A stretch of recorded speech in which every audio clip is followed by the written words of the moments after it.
dédié au travail en Australie. Je pense que c'est une thématique qui vous intéresse si vous êtes là, puisque c'est vrai que dans votre PVT, vous allez être amené probablement à travailler dans des domaines spécifiques aux PVTistes ou dans des domaines planifiés. On va parler de toutes ces spécificités-là et on va s'intéresser au travail donc, en Australie, savoir comment on peut travailler en Australie, quelles sont les règles à respecter. Justement, avant toute chose, avant de commencer à rechercher du travail pendant votre PVT, il y a 4 démarches qui sont essentielles. Ces 4 démarches, sans ça, vous n'allez probablement pas pouvoir trouver du travail. Donc je vous invite à prendre des notes et ensuite on pourra aussi à la fin de la conférence poser toutes les questions que vous pourrez avoir. Donc la première étape, c'est l'ouverture d'un compte bancaire. Alors quand vous allez arriver dans les premiers jours de votre arrivée en Australie, vous allez avoir besoin de faire des dépenses au quotidien et également pour pouvoir travailler, recevoir un salaire, il vous faudra donc un compte bancaire. En Australie, il y a plusieurs banques qui sont accessibles pour les PVTistes. Vous en avez plusieurs, il y a BSB, il y a ANZ, ING, et la banque la plus populaire auprès des PVTistes, c'est la Westpac. Je vous invite directement, quand vous arrivez, à vous diriger vers une agence et à demander l'ouverture d'un compte bancaire. Il faut savoir qu'en Australie, ils sont habitués au statut du PVTiste, donc ça ne les surprendra pas votre demande et donc d'ouvrir un compte même pour 1 année, 2 années, voire 3. Pour faire l'ouverture d'un compte bancaire, il vous faudra certains documents. Il vous faudra votre passeport, il faudra également une adresse fixe australienne, même temporaire. Donc si c'est l'auberge jeunesse, ça fonctionne. Il vous faudra également une adresse email, un numéro de téléphone actif, qu'il soit australien ou français. Également, il vous faudra signer quelques papiers, à savoir que l'ouverture de compte est instantanée et que vous mettez à peu près 7 jours pour pouvoir recevoir votre carte bancaire, qui vous permettra du coup d'effectuer les premières les dépenses du quotidien pour votre PVT. Vous avez également, auprès de certaines banques, la possibilité de préouvrir un compte depuis la France. Si jamais vous êtes un peu stressé par les démarches administratives, ça peut être une bonne option. Toutefois, pas toutes les banques proposent cette option-là. Et à savoir que même si vous faites une préouverture de compte, il faudra confirmer l'ouverture du compte au moment de votre arrivée en Australie. Donc, c'est à prendre en compte. Ensuite, la deuxième étape importante, c'est la demande de TFN. Le TFN, pour ceux qui s'intéressent déjà au PVT, vous avez dû en entendre parler, c'est le Tax File Number, c'est le numéro d'imposition qui vous est attribué lorsque vous allez devoir commencer à travailler en Australie, à savoir qu'il est personnel et qu'il dure toute la durée de votre PVT et même plus si vous restez 2 ans ou 3 ans en Australie. Donc je vous invite à bien garder ce numéro lorsque vous l'obtenez. Et c'est un numéro que vous allez devoir transmettre à tous vos employeurs à partir du moment où vous allez trouver donc un travail. À savoir qu'en Australie, on est taxé sur notre revenu. C'est un prélèvement qui est à la source. On est taxé à 15% dans le cadre d'un PVT, donc d'un permis de vacances-travail. C'est important de le savoir. Et si vous ne faites pas cette demande-là, vous risquez d'être taxé au maximum des taxes qu'on puisse avoir, à 45% sur vos revenus. Donc je vous invite à bien anticiper cette demande-là. La demande se fait auprès du site de l'ATO. C'est très facile sur PVTistes, vous retrouverez d'ailleurs un tutoriel qui vous guide étape par étape pour pouvoir faire la demande et recevoir ce numéro-là. Je vous invite à l'anticiper et donc à la faire dans les premiers jours à la suite de votre arrivée, tout simplement parce que les délais de traitement sont plutôt longs. Généralement, ça met 28 jours pour recevoir le numéro de TFN. Donc si vous voulez travailler assez rapidement à votre arrivée en Australie, anticipez bien cette demande et même moi j'invite dans les 2-3 premiers jours à la faire pour être sûr et être tranquille à ce niveau-là. Généralement ça met 1 demi-heure pour remplir la demande, donc c'est très facile et c'est gratuit. La troisième chose, c'est la superannuation ou super. Quand on parle de superannuation, on parle de retraite. Parce que dans le cadre d'un PVT, on cotise aussi pour la retraite, donc ça c'est bon à savoir. Et là pareil, vous avez plusieurs possibilités. Soit vous choisissez la superannuation de votre premier employeur. Quand vous allez effectuer votre premier travail, vous avez la possibilité de choisir la superannuation de votre employeur. Le gros avantage, c'est que c'est lui qui va se charger de toute la démarche administrative. Donc vous n'avez rien à faire. L'inconvénient, c'est que vous ne choisissez pas votre super. Et dans ces cas-là, ça peut gêner certains. Donc la deuxième option, c'est de faire son propre choix de super et donc de souscrire à son fonds de pension retraite. À savoir donc qu'en Australie, ce n'est pas vous qui versez de l'argent pour votre retraite, c'est votre employeur qui va en fait cumuler de l'argent, qui va vous verser de l'argent sur votre compte pension retraite. Donc c'est bon à savoir. Ça représente 10,5% de votre salaire brut qui est reversé de manière trimestrielle sur votre fonds de pension retraite.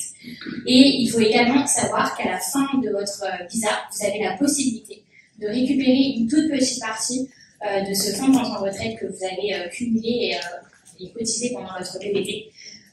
Mais l'État australien taxe énormément votre fonds de pension retraite, donc c'est une infime partie.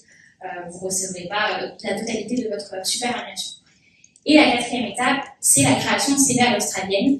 Alors, je l'ai mise ici parce que je voulais vous en parler, je voulais vous parler du CV. Maintenant, c'est une étape qui peut carrément s'anticiper avant votre départ.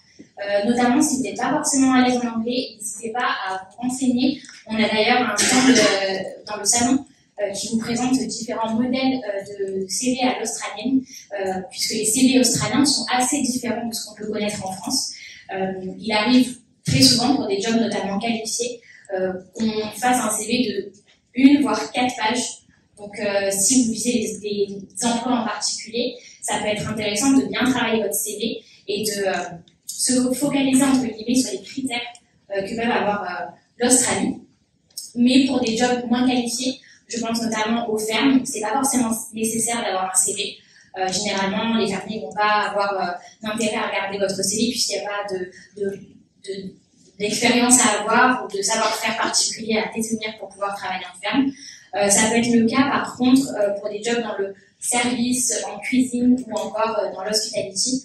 Donc je vous invite à faire au moins une page de CV et donc l'imprimer également pour pouvoir la distribuer lors de votre recherche de travail. Maintenant, on va s'intéresser au droit du travail en Australie et tout ce qu'il faut savoir pour bien travailler et respecter les règles en vigueur en Australie. La première chose, c'est les salaires. Je pense que c'est une question qu'on se pose beaucoup et qu'on m'a beaucoup posée depuis le début du salon. Il faut savoir qu'au 1er juillet 2023, le salaire minimum légal passera donc de 21,38 $ à 23,23 $. Mais la spécificité de l'Australie, c'est qu'il n'existe pas un seul salaire minimum, il en existe plusieurs, et il va dépendre de plusieurs critères, notamment de l'âge, du contrat et de l'emploi. Et donc, à chaque fois, les salaires minimums vont changer et évoluer par rapport aux emplois que vous allez réaliser et par rapport à votre âge. Je vous ai donné 2 exemples. Un employé en casual. Donc, casual, c'est le type de contrat que vous allez majoritairement signer dans le cadre de votre PVT. C'est un contrat dit temporaire. Donc, en fruit picking, quand vous avez plus de 20 ans, je ne l'ai pas précisé ici, vous gagnez 26,73 $ de l'heure. Ensuite, pour un serveur en casual également, de plus de 20 ans, vous gagnez 27 $ de l'heure. Et ça peut être majoré les week-ends et notamment les jours fériés. Donc, ça peut être intéressant de travailler à ces moments-là, les soirs de week-end ou pendant un jour férié pour gagner beaucoup plus d'argent, puisque des fois, ça peut aller du kit au dos. Ensuite, il faut savoir que il y a la fin de la rémunération au rendement, on en a parlé tout à l'heure.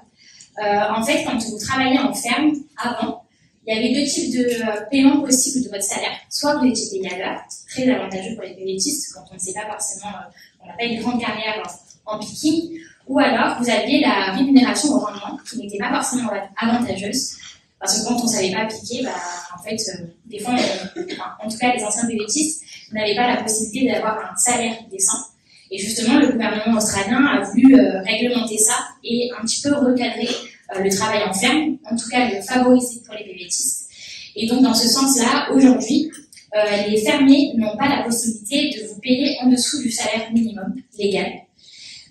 Et par contre, si vous êtes bon piqueur, vous avez la possibilité d'être payé plus et donc d'être payé au rendement, mais au moins au salaire minimum.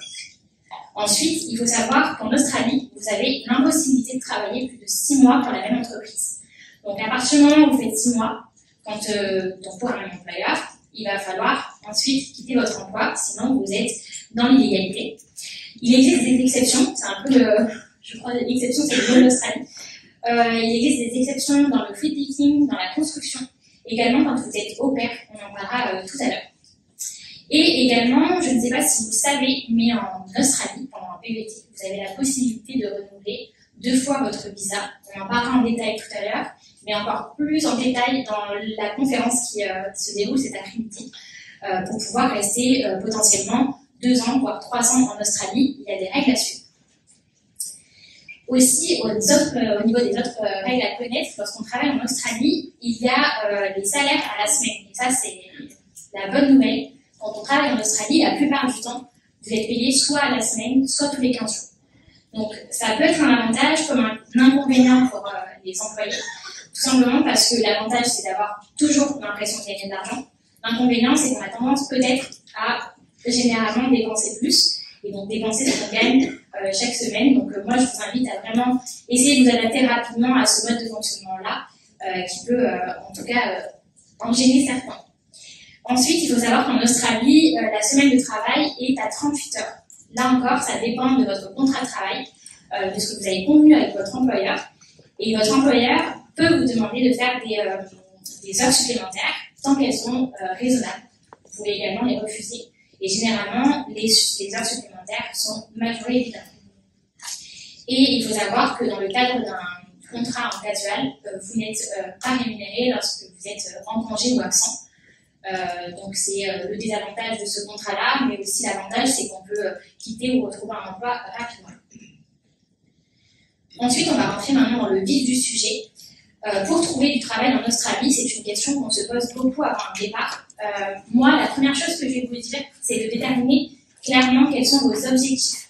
Est-ce que vous voulez faire de l'argent rapidement pour payer vos vacances en Australie? Est-ce qu'au contraire, vous voulez faire vos 90 jours rapidement ou plus tard? Est-ce que vous voulez travailler dans un domaine qui compte pour vous, dans du bénévolat par exemple, ou alors travailler avec des enfants?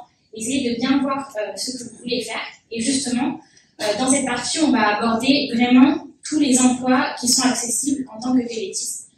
Et je vais commencer par vous parler des emplois les plus fréquemment occupés dans le cadre d'un PVT. Vous avez dû en entendre parler depuis ce matin du fruit picking. Littéralement, le fruit picking, ça veut dire le ramassage de fruits. Mais derrière ce terme-là, il existe en réalité plein d'emplois différents. Il y a le packing, l'emballage, il va y avoir tout ce qui est dans la gestion de la culture, de la plantation, dans l'entretien, je sais pas, des vignes par exemple. Il y a tout plein d'emplois qui peuvent être cachés derrière le fruit picking. Donc, on parle souvent de saison, mais derrière les saisons, il y a aussi l'entretien des champs par exemple, qui peuvent être des emplois intéressants lorsque vous êtes en PVT. Également, on a la restauration. Et la restauration, je pense à tout ce qui est lié donc, au service, à la plonge, à l'aide en cuisine. Même si vous êtes cuisinier, ça peut être une alternative. Également, si vous êtes barman, ça peut être une bonne option. Le tourisme, donc tout ce qui est lié à l'accueil des touristes. Également, à l'entretien des chambres d'hôtel, par exemple, à l'entretien des espaces verts, ça peut être une alternative intéressante. La vente, donc là, par contre, pour la vente, quand même, majoritairement, on demande d'avoir un niveau d'anglais plus élevé et parfois de l'expérience selon les domaines dans lesquels vous voulez exercer ce métier-là. La livraison, ça se fait beaucoup dans le cadre d'un PVT, notamment dans les villes comme Sydney, Brisbane, Perth. Donc ça peut être intéressant également. Et la construction, qui est très demandée auprès des PVTistes. À savoir, donc, pour trouver tous ces emplois, il y a plusieurs sites qui existent. Je pense que c'est important de les avoir en tête. Vous avez déjà l'outil Labo Market Insight pour justement explorer toutes les opportunités d'emploi. Et ça va vous permettre de vraiment savoir région par région et dans des domaines bien spécifiques ce que vous pourriez toucher en termes de salaire, les compétences que vous devez avoir ou acquérir. Et donc, ça vous permet d'avoir déjà une idée générale sur ce qu'est le travail en Australie et dans une région bien spécifique. Ensuite, vous avez les sites du gouvernement. Et il y en a 2 importants. Il y a Workforce Australia et APS Job pour les emplois dans le service public.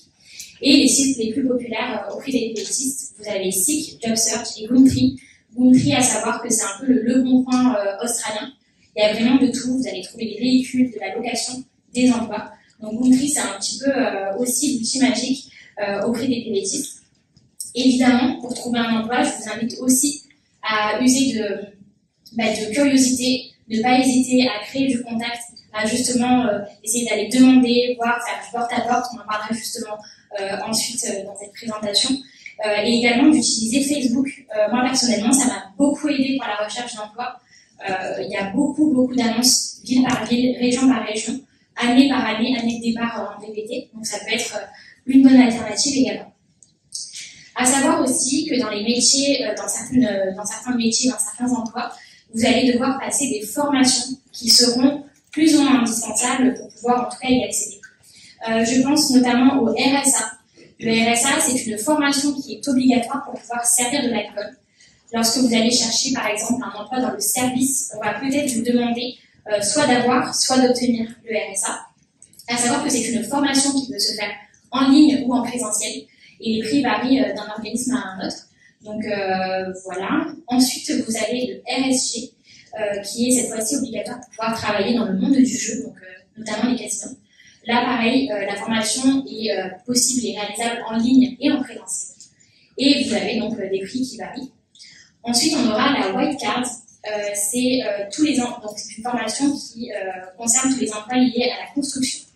Donc là, si vous voulez travailler en construction, c'est essentiel de l'avoir parce qu'elle va vous permettre d'avoir toutes les connaissances sur les risques, les lois, les choses à respecter pour pouvoir travailler dans la construction.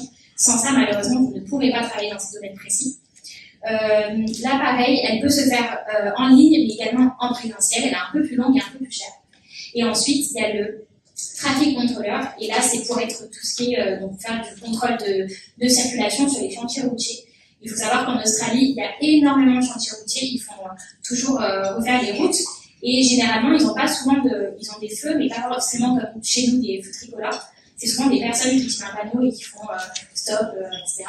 Donc, c'est des emplois qui sont souvent recherchés, en tout cas par les PVTistes, et qui sont plutôt bien rémunérés. Donc, ça peut être intéressant de passer cette formation si vous trouvez un emploi dans ce domaine-là. À savoir également que la spécificité de l'Australie, c'est que les règles ne sont pas les mêmes d'un État à un autre.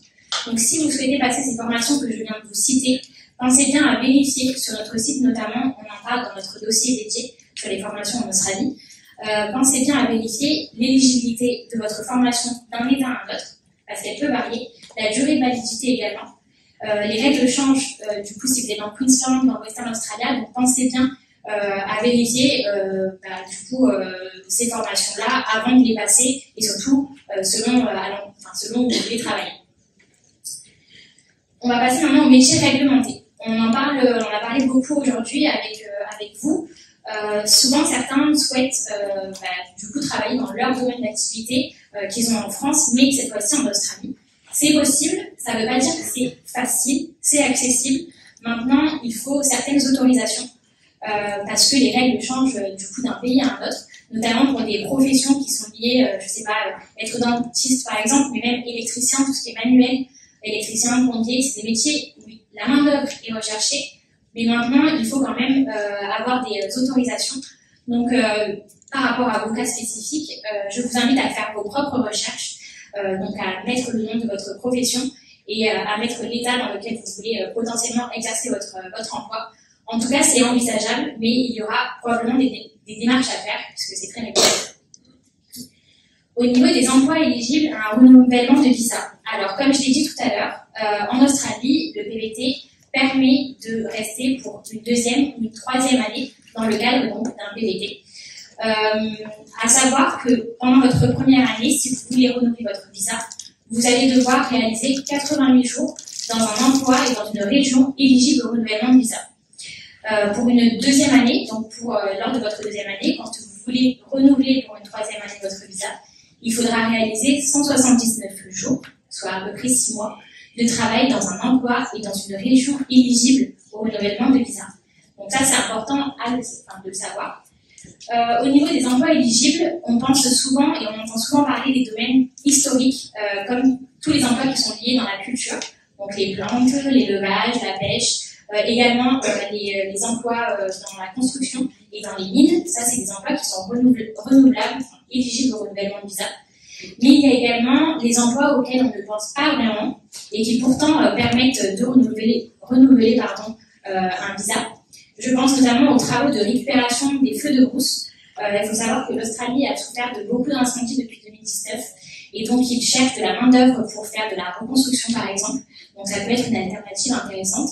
Et également les travaux de récupération dans des zones sinistrées suite aux inondations, notamment dans le Queensland et le New South Wales. Donc c'est important de le savoir également. Tous les métiers qui sont liés au médical, à la santé, en lien avec le Covid, vous permettent également de renouveler votre visa si vous réalisez 90 jours. Et également le tourisme et l'hôtellerie dans le nord de l'Australie et les régions isolées, voire très isolées.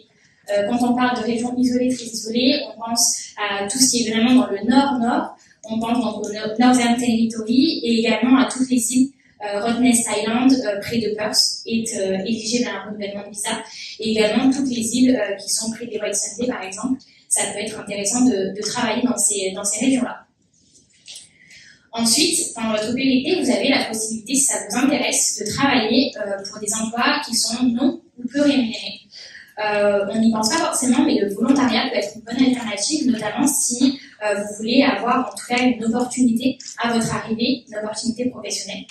Ça vous permet de vivre une expérience un petit peu hors du commun, puisqu'en gros, des organismes comme WOOF, LPX, Workaway vous proposent de vous mettre en relation avec des hébergeurs et donc vous proposent de trouver, avant votre départ en Australie, des hébergements et un travail fixe.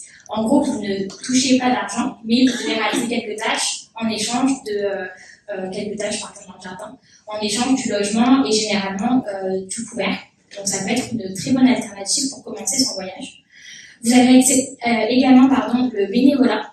Alors là, cette fois, c'est du travail sans retour financier ou matériel, mais ça vous permet peut-être de vous impliquer dans un projet qui a du sens. Ça se fait beaucoup en Australie pour venir en aide notamment aux communautés qui ont souffert des incendies et des inondations, mais également pour aider les animaux.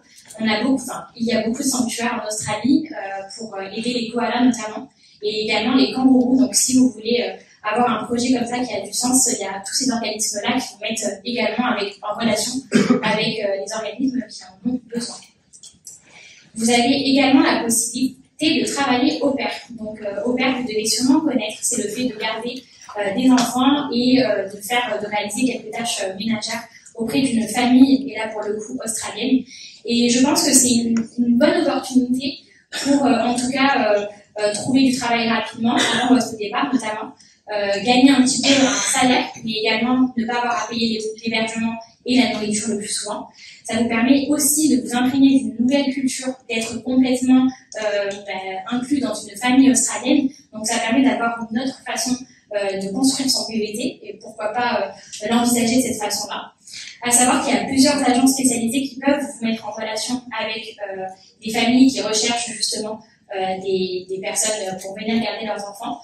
Nous avons fait rêver. Il y a également Au Pair World et Au Pair Australia qui pourront vous aider dans vos recherches. Également, j'en ai beaucoup parlé aujourd'hui, mais vous avez la possibilité pendant votre PVT d'être en freelance. Donc en fait, c'est plutôt facile de se lancer dans une activité en freelance et d'ouvrir son entreprise en Australie. Évidemment, il y a des métiers qui sont plus à même de convenir à ce statut-là. Après, c'est à vous de voir si ça vous intéresse ou non. En tout cas, pour être freelance, c'est très simple. Il vous suffit de demander un ABN. C'est votre numéro, en fait, un petit peu SIRET australien. Donc, c'est le numéro d'identification de votre entreprise. Pour faire la demande ABN, il vous suffit d'avoir un TFN, un passeport et de décrire votre activité.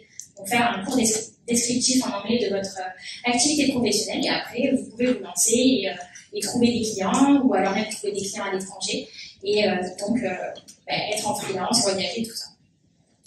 Pour pouvoir optimiser vos recherches, on me demande souvent quels sont les conseils et l'impression, en tout cas, des retours que vous avez des PVTistes qui sont actuellement en Australie, que la situation paraît un petit peu tendue au niveau de la recherche d'emploi.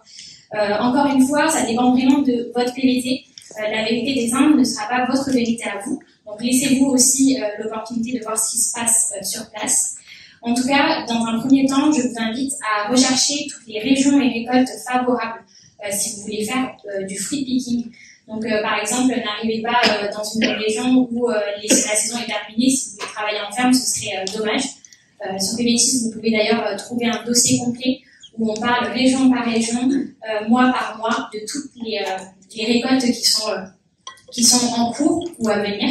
Donc ça peut être un super bon outil pour pouvoir en tout cas sélectionner les régions où il y a du travail. Également, si vous voulez renouveler votre visa, je vous invite à bien vérifier les emplois éligibles.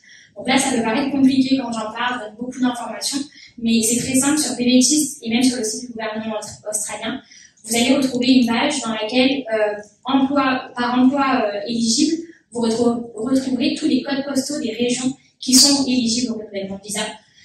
Sinon, il y a une autre façon de faire. Il suffit d'aller voir votre employeur et il est en mesure justement de vous dire si votre emploi est éligible à un renouvellement de visa ou non. Également, je vous invite à considérer la météo. L'avantage en Australie, c'est que c'est un grand territoire, donc vous pouvez travailler et voyager quasiment toute l'année sous le soleil. Donc si vous le voulez, vous pouvez le faire. Évitez par exemple d'aller dans le nord de l'Australie pendant la saison des pluies. Vous risquez de ne pas trouver de travail par exemple dans le service ou dans le tourisme. Privilégiez par exemple, je sais pas, je vais vous donner plein d'exemples, mais le sud ou le Western Australia pour décembre jusqu'à, je vais dire, février pour la culture des cerises. Après, vous avez les vendanges sur Margaret River dans le Western Australia qui commencent en février jusqu'à avril. Dans le Queensland également, de mai à octobre, vous avez la saison des framboises et des fraises qui commence.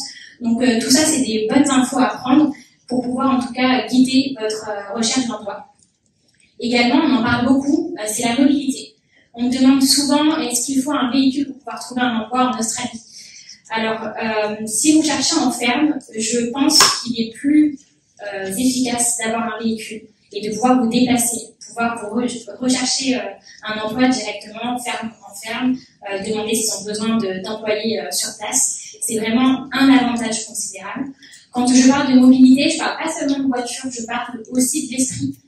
Essayez d'être mobile dans votre esprit, ne pas vous dire « oui, moi j'avais prévu de commencer mon voyage à Sydney, de trouver un emploi à Sydney ». Si vous trouvez une opportunité professionnelle à Perth et qu'elle est viable, qu'elle est intéressante et qu'elle rentre dans vos projets, lancez-vous, ne vous fermez pas au champ des possibles, bien au contraire. Être mobile, ce n'est pas seulement, en tout cas, avoir une voiture, c'est aussi l'être dans les faits. Ensuite, je vous invite à faire du porte-à-porte. C'est une méthode vieille comme le monde, et pourtant c'est tellement pratique, c'est tellement utile. En Australie, vous allez pouvoir trouver du travail du jour au lendemain. C'est pas le cas pour tout le monde, ce sera pas le cas tout le temps, mais c'est possible. Ça m'est arrivé en tout cas personnellement. Donc je vous invite à directement aller auprès des fermiers ou également dans les restaurants, dans les hôtels. Donnez vos CV, n'hésitez pas à parler, n'hésitez pas à proposer votre candidature. Et également, je vous invite à, au-delà de faire du porte-à-porte, à être accessible et disponible tout de suite, parce que souvent, on vous demande soit de faire un essai le soir même, soit de commencer à travailler le lendemain. Donc si vous commencez à dire oui, mais moi je peux pas, j'ai un road trip, il y en aura un autre du coup, donc ça peut vous créer des opportunités.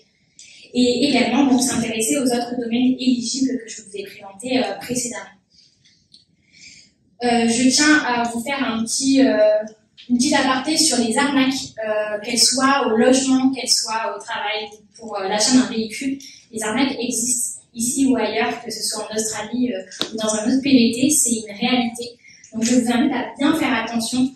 Quand on arrive en Australie, on est un petit peu dans l'euphorie et on veut commencer à travailler tout de suite. Et donc on ne fait pas forcément attention aux arnaques qu'il peut y avoir sur le marché, notamment sur les sites comme Gumtree que je vous ai présenté tout à l'heure.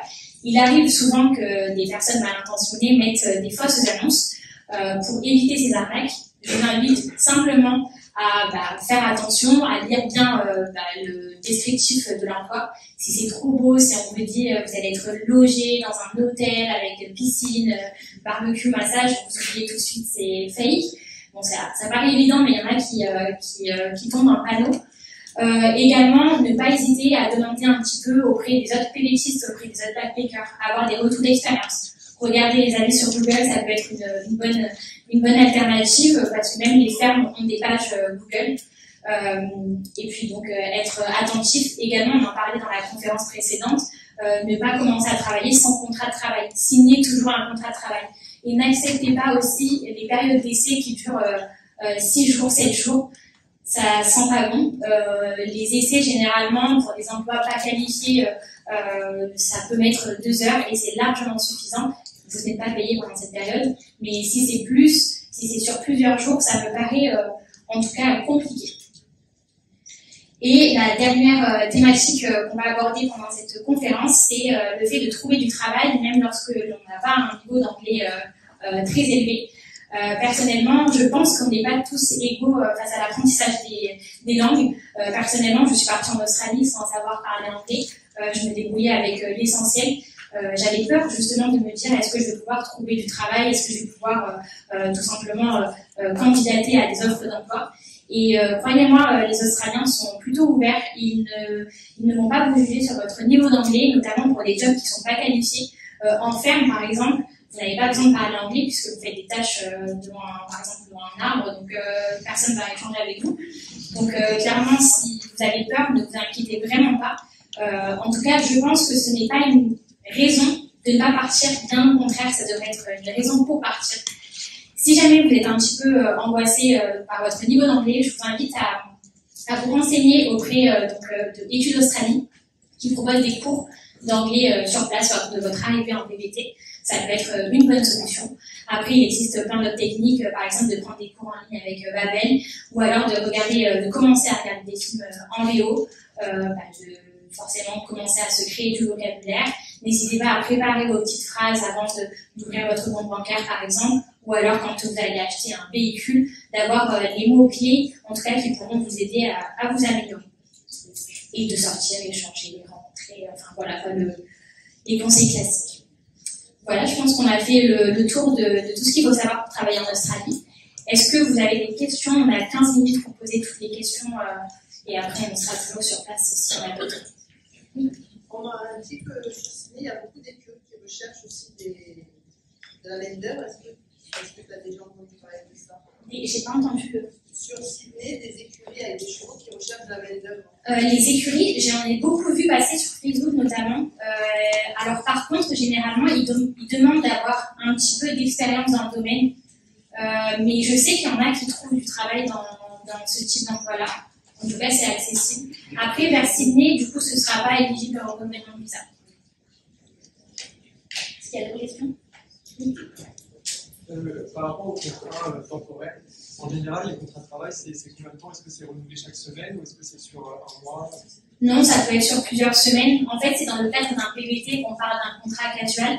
Ça arrive que tu signes des contrats en temps plein ou en temps partiel, mais de façon générale, c'est plus avantageux pour l'employeur de te signer en casual. Donc, ça peut être de plusieurs semaines, de plusieurs mois. Quand tu les signes en ferme, c'était pour une durée en tout cas indéterminée. C'était pour la culture, par exemple, le picking de la saison des cerises. Donc, il n'y a pas de date fixe. Tu n'as pas besoin de re-signer un contrat, mais tu sais que ton contrat ne sera pas infini. C'est pas un CDI. Oui, c'est par rapport au travail spécifique. Je sais que par exemple, si on est serveur à Sydney, ça ne compte pas pour renouveler son visa. Par contre, si on va dans un bête tourné dans le nord, je ne sais pas quoi, le fait d'être serveuse, par exemple, est-ce que ça compte ou il y a des spécificités Non, alors tout ce qui est donc dans les zones isolées, voire très isolées, notamment le nord de l'Australie, ça compte pour les 88 jours. Moi, j'ai travaillé en tant que serveuse à Port Douglas, donc dans le nord au-dessus de Cairns, et ça comptait pour les 88 jours. Mais là, pareil, si tu as un doute, n'hésite pas à regarder les codes postaux par rapport du coup à l'hôtellerie et au tourisme pour savoir si dans telle ou telle région c'est éligible ou non. Ouais, j'avais checké seulement qu'en fait, des fois, il y a comme c'est en anglais, il y a des nota bene en mode si vous travaillez par exemple dans un hôtel, le fait d'être réceptionniste ne compte pas, il faut par exemple conduire les touristes en car, enfin ce genre de choses, ou sinon dans un restaurant, le fait d'être chef ne compte pas, il faut nettoyer, en fait, il y a des exceptions, c'est pour ça qu'il faut vraiment bien se renseigner. Et sur PVTist, tu trouveras toutes les informations qui sont traduites. Donc n'hésite pas à checker, il y a le dossier travail en Australie. Et après, tu as un chapitre sur les régions par région et les domaines et les emplois éligibles de région par région. Donc n'hésite vraiment pas, tu trouveras toutes les infos et tous les détails dessus. Ouais, tu as évoqué les emplois qualifiés. Est-ce que tu aurais des exemples? Et est-ce que les 6 mois, la limite de 6 mois est un facteur limitant par rapport à ça? Alors, personnellement, j'en sais rien. Je connais à peu près les emplois qui peuvent être concernés. J'en ai affiché certains, être dentiste, psychologue, médecin, travailler en tant qu'électricien, plombier, faire de la maçonnerie, ça peut rentrer dans ces formes, enfin, dans ces emplois un peu spécifiques et réglementés. Donc oui, les 6 mois, ça peut potentiellement poser des problèmes. Si, dans le cadre d'un PET en tout cas, après tu as d'autres visas qui peuvent être pertinents. Tu peux te faire sponsoriser par une entreprise. Ça peut être une idée pour pouvoir rester en Australie, mais tu devras rester plutôt avec ton employeur. Tu as les visas étudiants aussi, à voir si ça s'adapte le plus à ces emplois-là. Oui. Par rapport au numéro ABN, en tant que freelance, tu sais où est-ce qu'on peut le demander, la démarche, est-ce que c'est gratuit, le délai Alors, c'est gratuit, c'est rapide, ça met à peu près 14 jours pour recevoir son numéro ABN. Ça se fait sur le site du gouvernement. Mais si tu veux, on a un tuto et tout un article qui te guide étape par étape sur PVTist pour justement réussir à mener à bien, entre guillemets, ta demande d'ABN. Mais c'est très rapide, c'est comme le TFN, mais en gros, c'est un TFN pour entreprise. Donc, c'est très rapide à obtenir, plus rapide qu'un TFN du coup, et c'est gratuit. Et du coup, justement, à ce sujet, est-ce qu'on peut reprendre sa société basée en France en freelance en Australie? Alors, on en parlait tout à l'heure. Vous avez plusieurs possibilités. Soit, si vous avez une entreprise en France, en freelance, vous avez la possibilité de travailler depuis l'Australie. Ça, c'est une alternative qui peut être intéressante. Mais du coup, tu devras payer tes impôts en France et pas en Australie. Donc, tu n'as pas la nécessité d'ouvrir une société en Australie. Après, ça dépend de toi. Je ne sais pas si tu as déjà une société en France. Pas encore. Ça peut être une bonne expérience aussi de tester une activité en Australie en freelance et ouvrir ton entreprise là-bas.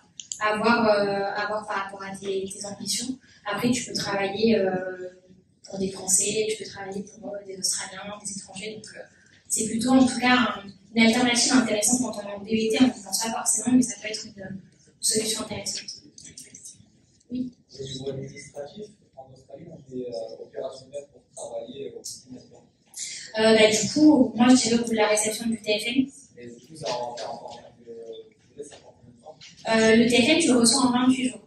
Mais la spécificité, c'est que si tu trouves un travail avant de recevoir ton TFN et que ton employeur est d'accord pour t'employer, même si tu n'as pas encore ton TFN et que tu as un justificatif de demande, tu as 28 jours pour lui fournir. Donc si vous trouvez un travail avant de recevoir votre TFN, vous avez 28 jours pour pouvoir donner votre numéro de TFN à votre employeur. Donc en gros, tant que tu as ton compte bancaire, tu as fait ta demande de TFN. D'accord, c'est la demande qui fait foi et c'est pas recevoir le. Mais tu as 28 jours. Il faut que dans ce délai-là, sinon tu vas être taxé à 45% sur ton revenu. En cas de. Enfin, si j'ai pas mon téléphone. Ouais. Donc, vaut mieux attendre, je pense. Ou alors, convenir avec ton employeur. Oui. Est-ce qu'on peut cumuler les deux, c'est-à-dire avoir le TFN pour être salarié et aussi être en freelance? Oui, c'est possible. De toute façon, la demande d'ABN ne va pas sans le TFN. Puisque pour faire la demande d'ABN, il faut un numéro de TFN et également un passeport et une description de l'activité. Donc, si vous voulez être en freelance, il faut absolument avoir un numéro de TFN. Oui. Pour faire la demande d'ABN, il faut avoir le numéro de TFN. Oui. Juste avoir fait la demande de TFN. Il faut avoir le numéro de TFN. Donc, pour avoir l'ABN, ça prend au minimum 28 jours. C'est ça. Plus parce que du coup, tu as 14 jours de délai en plus pour le traitement de ta demande d'ABN. L'ABN directement en arrivant. Il va falloir être patient. Mais ça va, on a un an, enfin, vous avez un an, du coup, moi j'ai pas un an. Oui, pardon. Quand tu es artiste, est-ce que tu passes avec la freelance? Est-ce qu'il y a un autre? C'est une très bonne question, je ne sais pas du tout. C'est-à-dire pour pouvoir, en gros, exercer. Ou bien pour tourner, ou bien pour jouer dans le théâtre, ou bien pour chanter. Ou bien pour... C'est une très bonne question. Alors là, c'est très spécifique, je ne sais pas. Je peux me renseigner, peut-être demander un petit peu auprès de mes collègues si quelqu'un était face à ce cas-là. Et je peux revenir vers toi, ou alors tu peux directement me demander sur le forum, si jamais. Mais on peut se revoir après, si tu veux. On va essayer de trouver l'info. Oui. Alors, on a plusieurs questions. Vous avez en rapport au permis super long, pour agir super long. Est-ce qu'il y a un âge minimum C'est très spécifique, c'est une très bonne question. Je ne sais pas, au niveau des permis, quand on part en Australie, il faut un permis international ou une traduction du permis de conduire. Par contre, je ne sais pas, pour exercer dans ces domaines-là et pour pouvoir conduire, je pense que normalement, ça doit être. J'espère que c'est valable du coup en Australie. C'est une très bonne question, j'avoue que là, c'est pas. D'accord. J'ai lu quelque chose dessus. Le poids sur Facebook. Il y a des mecs qui disaient qu'il fallait repasser quelque chose de super bon. Il y a des mecs qui disaient qu'il fallait repasser quelque chose. Merci. Et alors, une autre question par rapport au travail dans les mines. Est-ce qu'il y a une formation particulière Alors, c'est des niches qui sont très particulières, les emplois dans les mines. Il est possible qu'on vous demande des formations pour pouvoir connaître les règles, etc. Mais c'est des emplois qu'on entend beaucoup parler avant de partir. Très sincèrement, j'ai pas l'impression qu'il y a autant de possibilités et d'opportunités, en tout cas d'un point de vue personnel. Je pense que c'est souvent des organismes qui vous mettent en relation du futur employé, du candidat à l'employeur. Donc c'est un peu plus difficile en tout cas à trouver, mais c'est possible qu'on vous demande une formation selon l'entreprise à laquelle vous allez postuler. Oui. Concernant le travail, du coup, si je trouve un travail qui ne me plaît pas, j'ai le droit de partir du jour au lendemain. Ou si je ne me plais pas à l'employeur, j'ai le droit de me faire du jour au lendemain. Oui. Bon, après, c'est bien de garder une bonne image quand même et de ne pas lâcher les employeurs du jour au lendemain. Essayez de prévenir quand même si vous le pouvez. Mais oui, normalement, à part exception, si dans votre contrat il est notifié que vous avez un jour de préavis à faire, vous devez le faire. Mais donc lisez bien quand même vos contrats de travail. Mais généralement, non, tu peux te faire licencier comme ça. Mais bon. C'est vrai que c'est sympa. Si vous avez besoin on peut tout de suite. Mais tant que c'est bien fait. Oui. Moi j'ai une question. Si par exemple pendant un an j'ai gagné de l'argent, j'ai réussi à mettre de côté sur un compte bancaire australien, est-ce que quand je reviens en France, je peux rapporter ma totalité, il n'y a pas de taxe, enfin peut-être qu'il y a des taxes un petit peu, mais non. Oui, alors il n'y a pas de taxe, mais en gros tu peux utiliser une application de transfert, oui, je ne sais pas si tu connais. Il y a notamment un bon plan que j'avais utilisé dans mon PVT. Mais en gros, c'est le même système que quand tu arrives en Australie. Tu prends ton argent français et tu l'envoies sur ton compte australien. Donc, quand tu auras fini ton année, tu pourras envoyer ton argent que tu as gagné à l'inverse. Du coup, tu perdras quand même un taux de change et tu perds par rapport aux frais qui sont appliqués par l'application. Mais sinon, oui, tu peux te récupérer heureusement d'ailleurs. Je crois qu'on va faire peut-être 2 dernières questions. Oui. Est-ce qu'il y a des opportunités dans les métiers de nautisme? Tout ce qui est bateau, ou alors skipper dans un bateau? Franchement, c'est possible. Hein. Sur la côte Est, ça me paraît envisageable. C'est une zone qui est vachement touristique. Donc, les activités nautiques, c'est quelque chose, un domaine en tout cas qui est exploité. Donc, pourquoi pas, si tu as peut-être de l'expérience dans le domaine, il en faudra sûrement. Et si tu pas forcément. Non, mais des bateaux comme ça, ou être skipper dans un bateau, je pense que tout est envisageable. Hein. Du moment où tu trouves l'opportunité, c'est bateau en tout cas. Oui.